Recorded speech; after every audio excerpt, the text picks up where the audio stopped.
was like going down an Arkansas mountain road.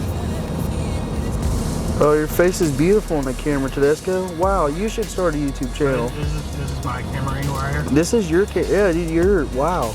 You're so gorgeous. Let me look at Huddleston. Maybe my wife out. Huddleston's ugly, bro. No, we are headed down to a secret undisclosed spot. We don't want to spot burn anybody. We are going to do some preseason scouting, hopefully find some deer, and Huddleston's going to take a poop in the woods and scare them all off. So we'll catch you guys in just a little bit. Little babies. She thinks we're about to feed her.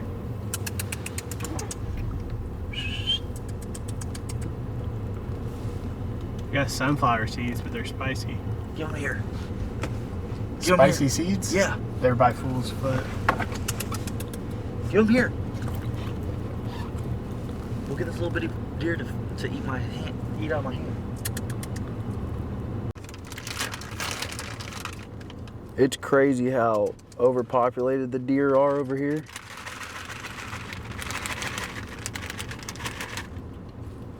Oh yeah, look at this dude shedding his velvet. Little baby buck. Yeah, he's like,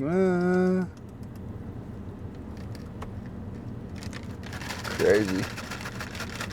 Don't kill one of the neighborhood deer.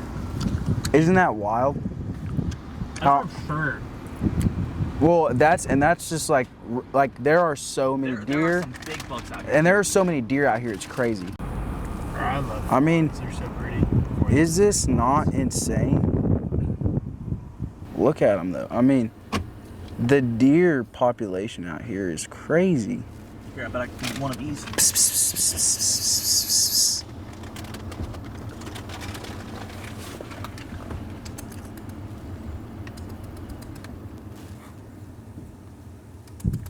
I mean, and they just literally don't care about us at all. You want a Zen? Hey, come here, deer. You want a Zen? Look at this guy. Zimbabwe? That's fun. Little Zimbabwe. Put it in that. Make sure you put it in his bottom lip. No, this dude wants an upper and a lower decker. Look at this, dude. They're freaking coming. What the heck? I've got the dinner bell. Oh, we got some ducks up here. Let's go look at them. This is. She is really pretty. I forgot how insane this place is. I really did. How loaded with deer. Tons of them up here. No, yeah, and these deer like live on this side of the lake. The other side of the lake has like equally as much deer. Yeah. There's absurd amounts up here. Yep. Look at that, bro. There's like there's a buck. There's a couple bucks up here. There's a fork, a four. Oh, there's an actual. There's like a decent buck up there. He might be an 8-point. A goose. Bro. Yeah, I might come waterfowl hunt this year up here. Bro, is this not insane? I'm gonna use up all my camera battery filming these deer down here, but I mean, this is wild. This guy shut his velvet. Crazy, dude. One of them is so much shorter than the other. Bro, this is wild. Here you go. This guy, so that they get perspective of how close this deer is to me. Wow. I felt that one's teeth. Too much teeth. That's crazy, bro. This 8-point in front of us is gonna be a stud deer if he grows up. If he grows up, he's gonna be a monster back out here. He's young. The wild stuff on his head. I see that. Some seeds. Oh my god, dude. Look at this, bro. That's crazy. I'm coming. That's insane. He tried to climb in the truck. He did, bro. Look at that. Oh, sorry. Right, this is my hunting truck. It's already beat up. He ain't gonna care about that, dude. Gosh dang, dude. Just sitting in someone's yard. Bro, what the heck? Wow. All right, let's go to this herd of deer up here, bro. That's crazy. Look at all the fawns. There's so many. Yeah, dude. Oh, look, bro. She's charging the car. Dude, she wants. Velvet, not shed velvet. This guy's funky. Oh, you're bringing that buck. What? He left that trailer. Oh, dude, he's coming. He is Came for a coming. call. Oh my God. Look how majestic that thing looks. Bro, that is a toad deer. You want me to see if I And can he's get like- this buck? He's like 2 years old. I was like, I need to do something. Look at these losers. Just kidding. We are finally done sightseeing with the millions of deer out here, and we have made it to the first spot. So we are gonna walk in and check out some stuff we have pinned over here. All right, guys. We're back here in a spot where I'm right up next to an oak tree that looks like it's got a good acorn crop on it. It's gonna drop a lot this year. And I'm looking at some beds in here. It's laid down so that the deer can lay here and he can sit under this oak tree with his back to this thick cover if the wind's blowing this way. And he can look out. I'll show you guys. He can look out this way and he can see if anything is coming out there. It just sits here. We got some, it's definitely an old bed. There's some old deer poop and there's some, a little bit of old hair and then for some reason fish scales, but definitely looks promising.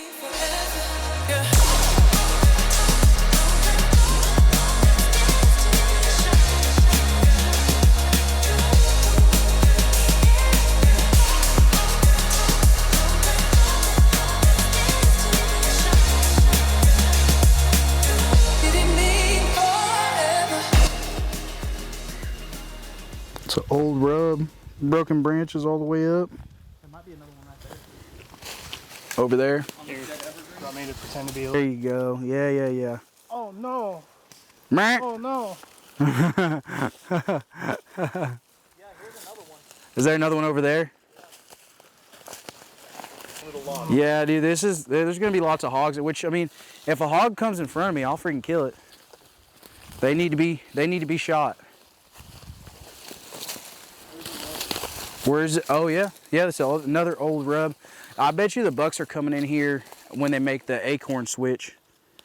Cause that's an old, it's an old rub. A little bit old. And this place is, I mean, all of these bigger mature trees in here are oak trees. Yeah. Yeah, no, that tree over there, and this, I'm trying to look. Maybe a tree with like a little more. I mean, that tree you could do, you just take your time climbing it. This tree would be easy. Just trying to look for a tree with maybe a little more cover, but no, yeah, I mean, I think this is turning out pretty good. I think we found some good spots. I'm about to pin this, Just pinned it.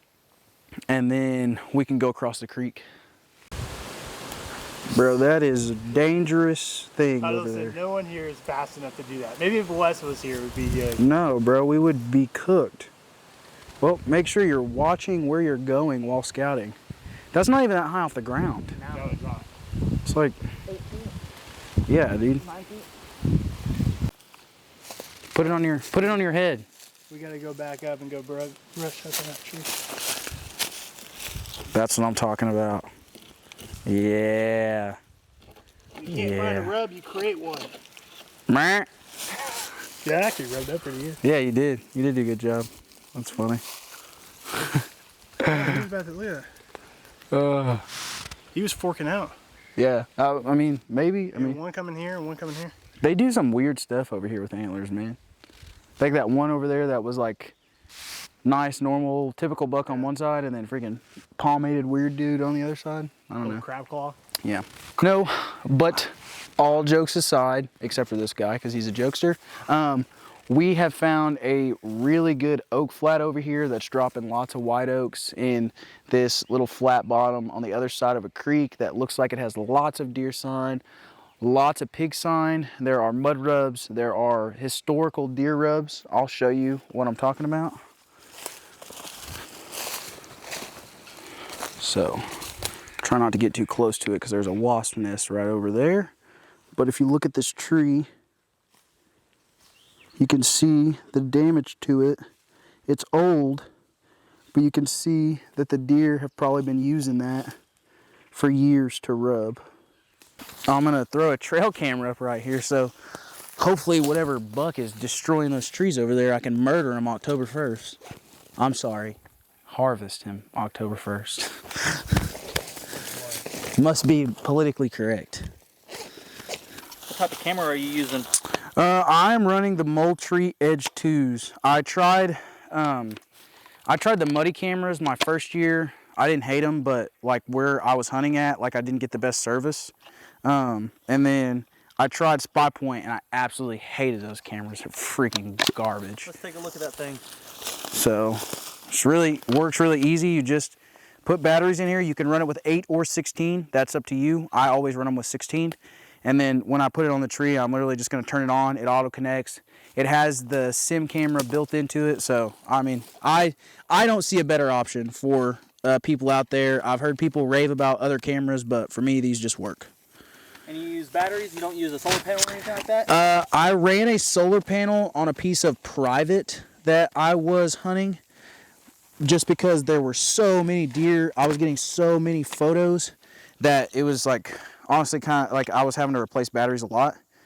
But for public land, I just run batteries because I have my camera settings set to 10-second trigger delay. I'm taking one photo, and I'm just like, I'm not running out of battery in that amount of time, so I don't see the need. But I did like running the solar panel out on that piece of private that I had. It was really nice to not have to go out there and check it ever or do anything to it. How long do you think those batteries last you got there?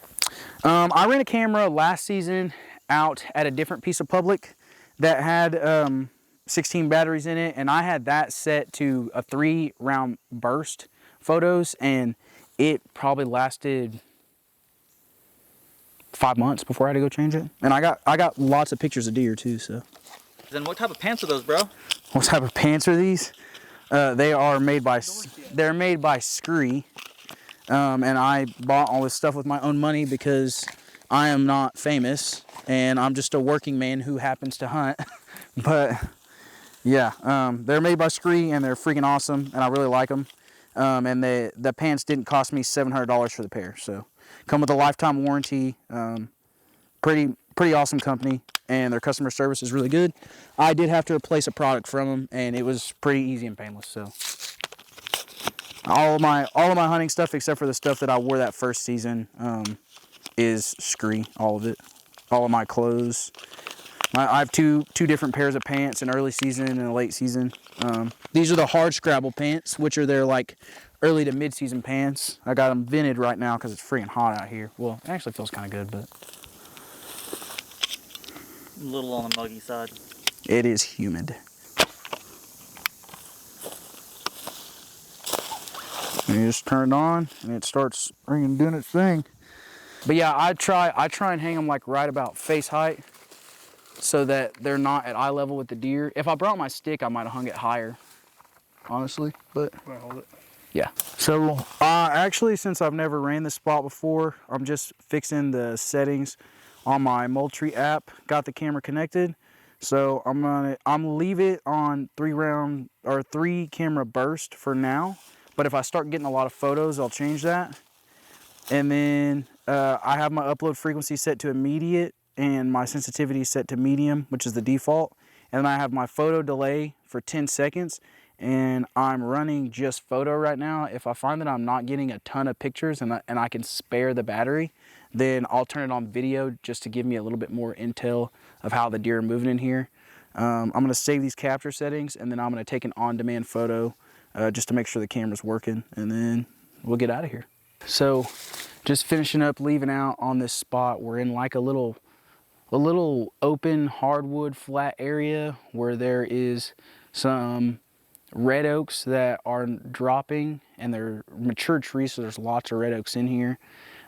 There's a buck scrape line behind us that this camera is facing towards. You can tell that they're coming through here and feeding out to a clear cut just right over there. So I'm really excited to hunt this place, and I think this will be a good early season spot while they're still just moving from food to bed.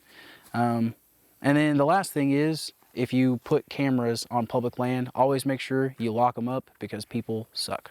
It's been a couple days, and I just want to add to the end of this video what you need to do and what I did after going to scout some public land or private land or any land really. I initially went in online looking at the place, and I was looking for transition edges on the map feature I use. You can use Google Maps. I use Spartan Forge. You can use Onyx. There's lots of tools out there. But I'm looking for transition edges. I was looking for all sorts of different types of topographical features that will funnel deer, saddles, ridges, draws, alongside those transition edges where diverse habitat runs together. And you can be really accurate with this, but then you need to, after you pin those locations, you need to go in, which is what we did, and walk boots on the ground. And what you'll find is that for some reason or another, deer might be walking 200 yards away from where you initially marked on the map. Sometimes there may be barriers or obstructions that you can't see, or there may be terrain features that are hidden that you're not able to see just from a map that are making the deer move around the area that you thought might be good. For instance, while we were out there on this scouting trip, I found a spot on the map that looked really good, but when I actually got there, looking at it on the ground, it still looks like a good spot right now, but when it starts raining, I imagine that it's probably going to get traveled less because it looks like it's going to retain water after it rains. It's like a low-lying marsh area that had a lot of deer sign for deer travel, and it's got pretty high stem count, like cover, so it looks good alongside a transition, the bottom side of a creek. Like all of the markers were there on the map for me to say, yes, I need to go check this spot out. But looking in person, I know that I'm probably not going to want to go in there and hunt that after a rain because it was very soft and muddy and I was sinking, and it hadn't rained here for weeks. So I know that after a fresh hard rain that spot's probably going to be not accessible, and I'm going to need to hunt the edges of that transition area instead of going into the transition area I marked on the map. And that's just an example. There's lots of examples of that. Now that I've looked on the ground and I've found the areas where I want to go in and I want to hunt, I know where the deer are bedding, I know where they're traveling for the most part, I have a lot of information from what I've seen on the ground. Well, now I need to figure out how I'm going to access those spots. I'm going to go back in and look at the areas that I've found that I think, yes, I should hunt here, or I should hunt along the way to this specific spot. And now I need to figure out how I'm going to get in undetected and what winds I need to hunt. If you're just going into a spot that looks good for deer and you're not considering access and wind, first of all, the big mature deer that you want to kill, you're not going to see that deer. But second of all, there's a lot of times where you can blow out a spot that would otherwise be good if you just waited for and planned accordingly for good access in the right wind. If you went and walked right along the trail that the deer are taking when you're scouting, which is fine, just to get more information, whenever you're accessing to hunt, you probably don't want to do that. You want to let that area rest, let your scent go away, let the deer go back to using it as normal, and then you need to figure out how you can get in above, below, beside, paralleling that area and access without letting the deer know that you're there.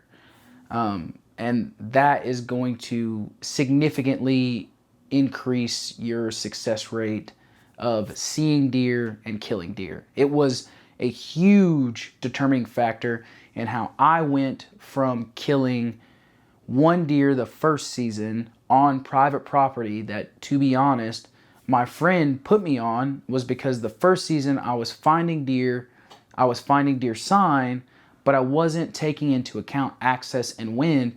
And so a lot of times I was set up to fail from the beginning. When deer come in, they would smell me with the wind or thermals, or they would not come in because I had traveled the path that they were going to take to get there. Second season, I limited out. I killed all of my deer. I held 1 buck tag, but I killed all my does, which in Oklahoma is if you kill holiday antlerless, which I did. I killed both my holiday antlerless with a bow. You get 2 extra does on top of your 6 deer bag limit, and you can kill up to 2 bucks. So I killed 7 deer last year. The thing that changed between the first season and the second season is I really started looking at access and wind, and I started to see a lot more deer. Some people are in this for that elusive mature buck, and believe me, I want to kill, you know, as big a deer as anybody. Any whitetail hunter wants to kill big deer. But I think where a lot of people, myself included, felt frustration in the beginning is that you're just not seeing any deer. Well, a good way to see deer, any deer, is to get on hot deer sign and plan access routes according to where the deer are going to come from so that they don't know you're there. Before you click off, just take a second, support the channel. It doesn't cost you anything. Go ahead, click down below, subscribe to the channel, drop a like, click the notification bell. If you want to see more videos like this, traveling through my journey and growth as a deer hunter, what I've learned that I can share with you, then please keep supporting the channel, keep showing up, and I'll be bringing you guys more videos. Let me know in the comments what your strategy for e-scouting is, what your strategy for hunting is, how you're getting in and accessing areas and doing that undetected for the most part, how you play the wind, what your theories and ideas are on, you know, hunting, bedding, hunting for food. Do you hunt mornings in the early season? Just start a conversation down below all about scouting and access.